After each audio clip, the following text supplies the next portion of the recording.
guys. So today I thought I'd try something different. I found out quite conveniently that the phone cradle on my stereo system fits the camera phone perfectly to do a driving video. And today I'm heading out from lockdown because my father's quite vulnerable and he also suffers from dementia. So I need to take him some cash because he's run out of money to buy food and he's too scared to go to the cash machine. Anyway, I thought I would cover off some points about some of the main performance upgrades I've had to my car. The main one of those is a Komotec upgrade, which is the EX430.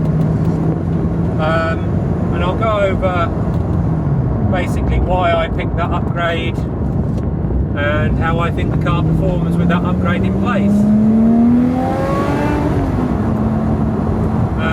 So after having owned the Lotus for a little while, it soon became apparent that one of the most popular upgrade routes was Komotec, especially with regards to power, and they seem to be very tried and trusted.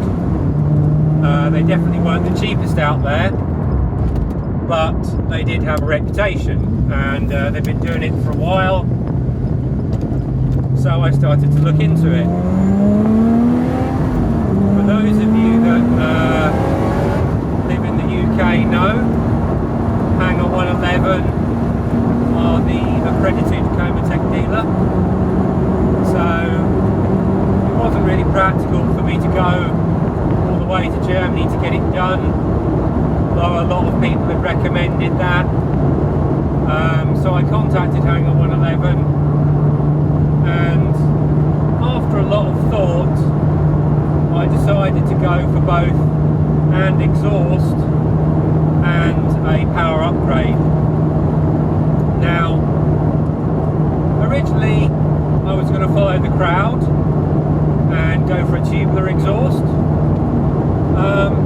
but it soon became quite apparent that that would be quite difficult.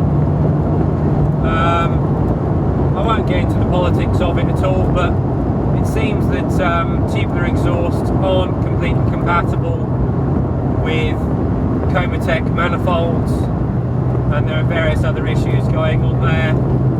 And I don't do politics, and I didn't want to get all in sort of like wrapped up in anything like that. So I decided that I'd just go all Komotec, which meant that it would be a Komotec back box system. And I eventually, after some deliberation, and also due to financial constraints, settled on the Komotec EX430. Quite frankly, the reason why I ended up on 430 was simply because it was best bang for buck. So you got the most horsepower for the amount of money you spent. Just going to get past this Peugeot here.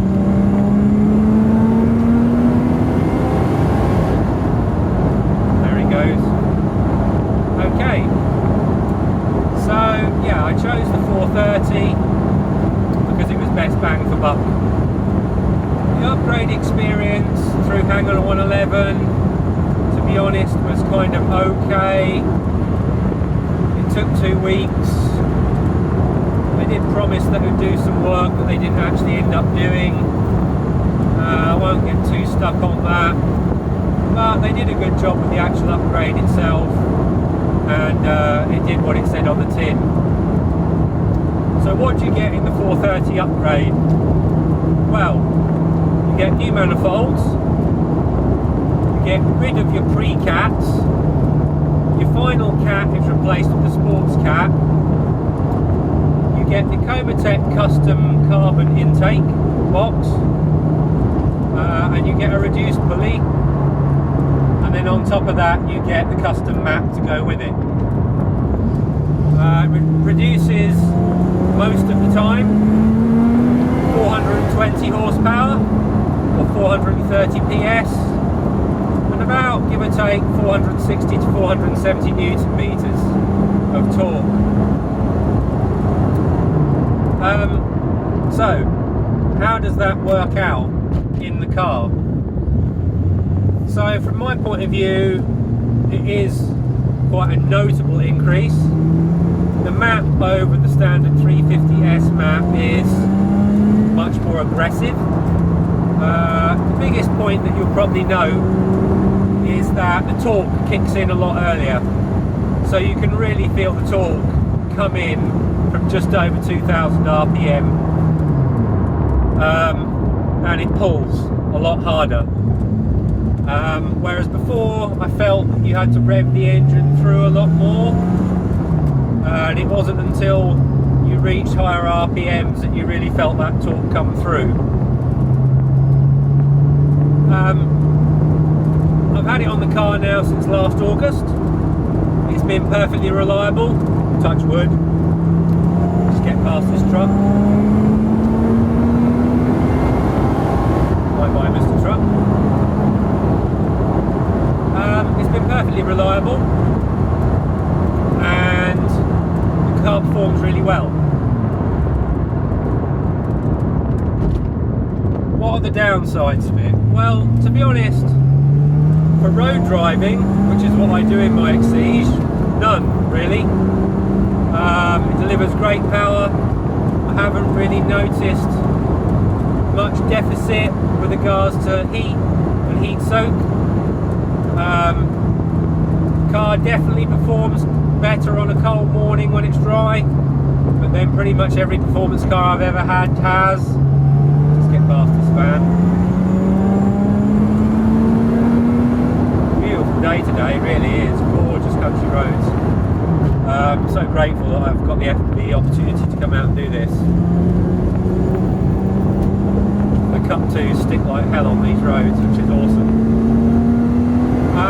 Yeah, no massive downsides that I'm aware of.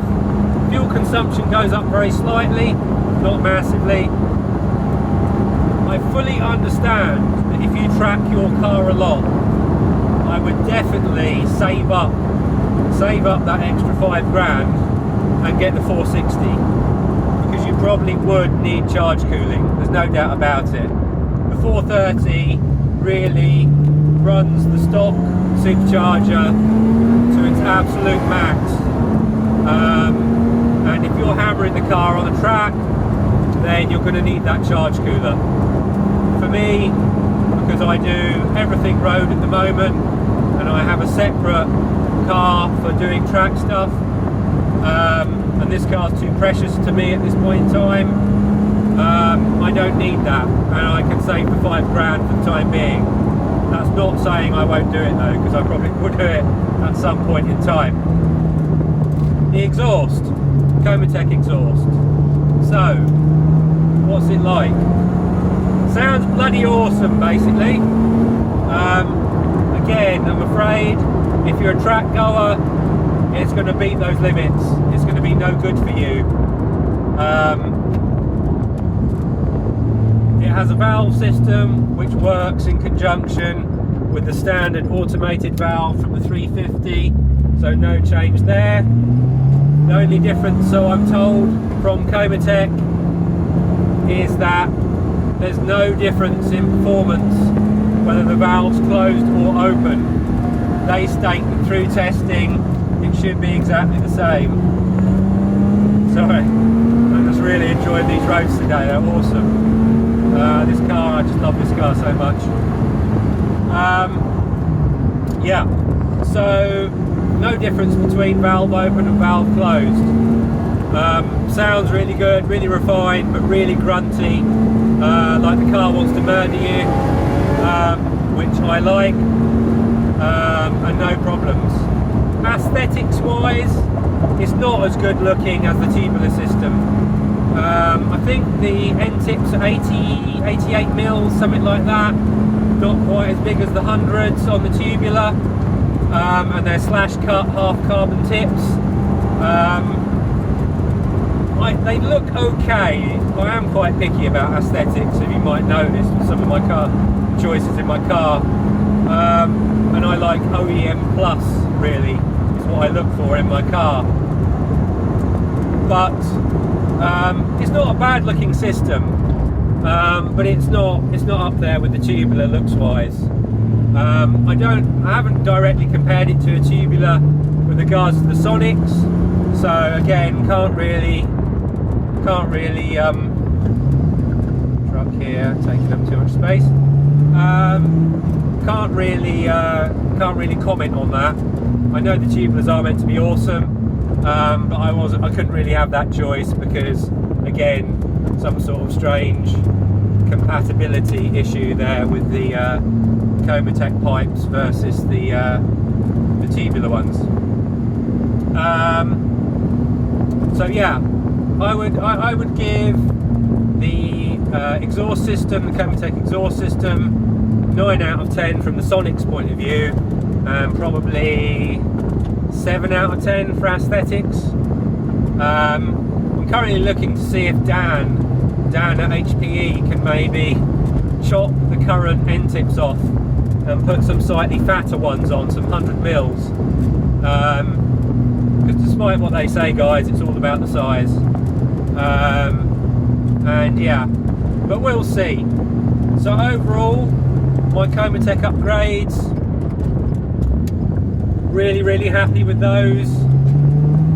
Would I get 460 if I could afford it? Well, maybe. It has crossed my mind. I prefer to do things like road trips and sort of like fast country driving. That's my kind of scene with this car. For that, I find it absolutely awesome. There's nothing like it. It's completely uncompromising. There are other performance upgrades that I have in place that I'll go into later on a different day. I've got nitrons on this and 1 or 2 other bits, but that's for another day because I don't want to spoil you lot. But that's it for today, so I'm going to continue to try and enjoy this glorious weather and this really good drive, and stay safe. See you on the other side. Take care, guys. Bye.